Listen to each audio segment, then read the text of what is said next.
exactly what we're going to be talking about. If you're new to my channel, welcome. My name is Paige and I make videos on consciousness and all things self-discovery and self-development. Today's video specifically, we're going to be talking about getting started with tarot, what you should buy, how to prepare for a reading, and how to actually make the connections in a reading. If that's something you're interested in, make sure you give this video a thumbs up and also subscribe to my channel and click the little post notification bell so you know when I'm uploading next. Let's dive in.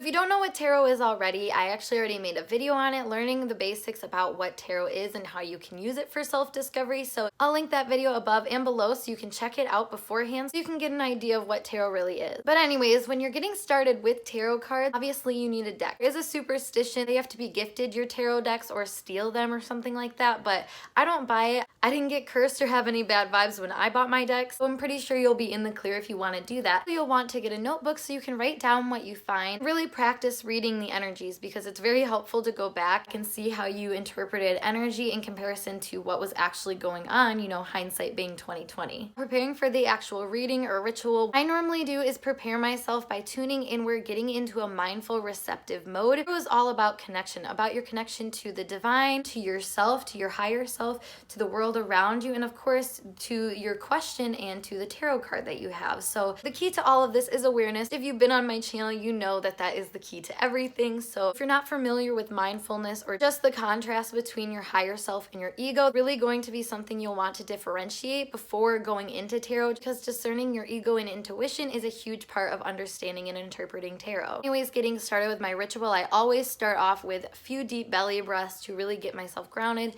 and centered. If I need to journal, if I'm all scattered beforehand, whatever I need to do to ground myself, that's what I normally do. But after practicing mindfulness for a while, it's pretty easy to just take a few breaths and be where I need to be in order to do so. As I get ready to do my reading, I have to shuffle the cards to clear the energy. So people use sage or other herbs to cleanse their deck, or leave it in the moonlight. Personally, charge mine under crystals after I get done using them, putting the intention that they will cleanse the energy with the crystal. But of course, when I first get the deck in my hands, I always shuffle it around to just get familiarized, wake up the energy, and let it know that I'm ready to go. Either in my head or out loud, this is when I intentionally start to connect to the universe. Start thanking the universe for all of the wonderful things that have manifested since the last time we spoke, and just talk to the universe, spirit guides, your higher self, whoever, and just treat them like a friend. Say hi, and like I said, show your gratitude, because ultimately that will raise your vibration and make it easier for you to receive messages. It's also important to note that it doesn't matter how you shuffle your cards. I mean, some people can do it all fancy like this. Other people prefer to just make a mess on the ground and spin things around. Whatever works for you, honestly, whatever feels good to you is what works best in tarot. Comment down below what you guys use for mindfulness techniques and what you do to get yourself centered in your own awareness. I'm curious, but we have the community here to bounce ideas off of each other, because like I said, there's more than one way to do tarot or to do any kind of sacred ritual with the divine. Getting to the actual interpretation and reading part of your tarot, in this moment when you're shuffling, you can decide whether you want to shuffle until cards just fly out. That's how I normally do it.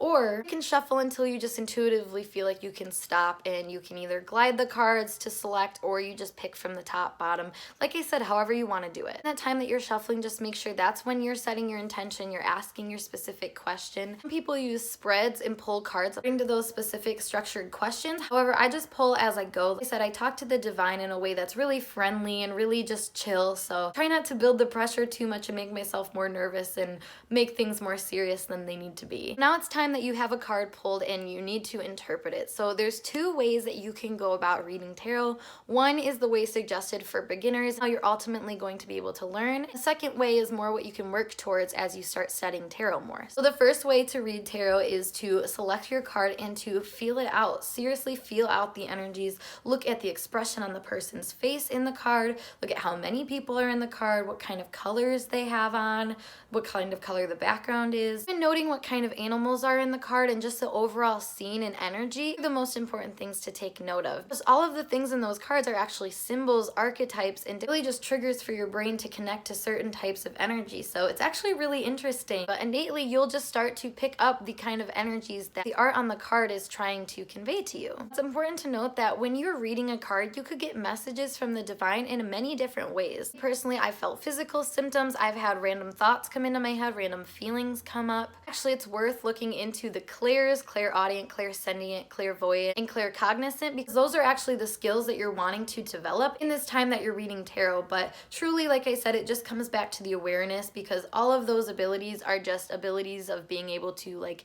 hear energy or see energy or sense energy or even smell energy, just different layers like that. Like I said, there's going to be multiple depths when it comes to reading tarot. But just a disclaimer, you can develop all of these skills. Obviously, you'll be better at some than others right away, but everything can be worked on and developed into a more efficiently working skill. As you're feeling out these energies in whatever way comes naturally to you, you'll start to recognize this is where you'll want to pull out the journal and start writing down the different things that come to mind. Don't judge anything. Seriously, just write it down. Gut reactions to the certain things that you think and feel and all that kind of stuff. Make sure that you're writing that stuff down, because that will actually end up being the messages. As you'll start to notice as you discern your intuition from your ego. I personally always journal things out beforehand, in complete sentences, literally just whatever comes to mind, I will write it down. And of course, if I'm a beginner, I'm going to want to look up the actual meaning of the card, which is relative. The unique expression of the tarot reader is actually what makes tarot so special. Anyways, there are certain meanings and certain symbols that you will start to pick up on and start to learn. Going into the second way that you can read tarot cards, like I was saying, what you're going to want to work more towards, more advanced style of reading cards, is knowing the numerology, knowing the astrology, the symbolism, the archetypes, how they're all connected to each tarot card. What you'll end up doing is integrating what you felt out of the card, the energies that you interpreted, be able to compare and connect that energy to the meaning of the card, the symbols, the numerology, all of that kind of stuff. For example, let's look at the different ways that we can reference this card, the Four of Cups. We can take away right off the bat is the man's face, which looks to be a little displeased. Like, he doesn't look happy, he doesn't look sad, he doesn't honestly look interested.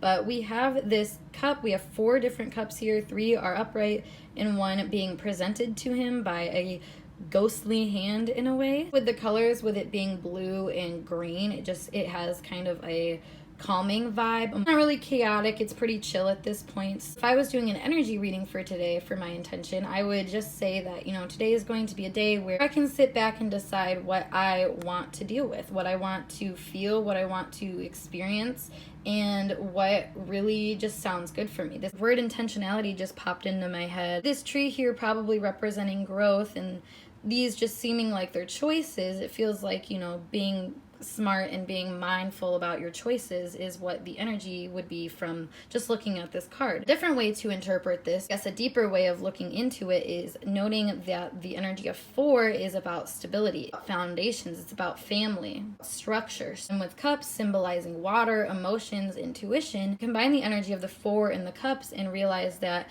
this is finding stability within your emotions and finding, like I said, what feels good. Going back to what I was interpreting before going into the more deep stuff. So you can still get there by knowing the more direct meanings that will take a little bit more memorization, but honestly, it's pretty much still in the same ballpark. Truly, that's where the self-discovery comes in, because as you learn more about tarot and you look at the tarot journey, the hero's journey that it tells, recognize that there is a full spectrum of all sorts of emotions, all sorts of events, and just manifestations throughout our lives that apply to every single person. It shows us the unity between us all. It's a very helpful tool because you can see where you are in your journey. That's the best part about tarot, is it provides such clarity to you if you allow it. Practice makes perfect, and that is no different with tarot. Like I said, the more that you are writing down what you're feeling and you're going looking it up and you're comparing and writing notes on that kind of stuff, you'll be able to look back, make more connections about what kind of things happen with that energy and how they correlated with real life events. So reading tarot is a very useful tool for self-discovery. Another tip I would give is to start with pulling one card at a time, because it's really easy to get kind of overwhelmed. You see all sorts of different and contradicting emotions and different energies all at once.